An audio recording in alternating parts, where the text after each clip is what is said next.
2 రోజుల క్రితం వైద్య చరిత్రలో ఒక అద్భుతమైన సంఘటన జరిగింది. కానీ ప్రపంచంలో చాలా మందికి ఇది తెలియదు. తెలుసుకోవాలంటే కంప్లీట్‌గా వీడియో చూడండి.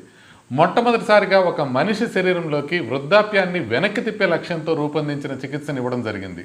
అవును, ఏజింగ్‌ని మందగించటం కాదు, లక్షణాలు నియంత్రించటం కాదు, ఈ ఏజింగ్ సెల్స్‌ని మళ్ళీ యువ కణాలుగా పనిచేయించే ప్రయత్నం.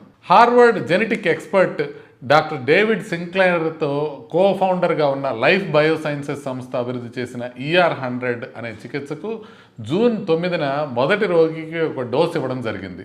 నమస్తే, నేను డాక్టర్ ఎంఎస్ఎస్ ముఖర్జీ, మీ ఇంటర్వెన్షనల్ కార్డియాలజిస్ట్ని. కొత్తగా వచ్చినట్లయితే షేర్ చేసి సబ్స్క్రైబ్ చేసుకోండి. మన డిఎన్ఏని ఒక కంప్యూటర్ హార్డ్వేర్ లాగా ఊహించుకోండి.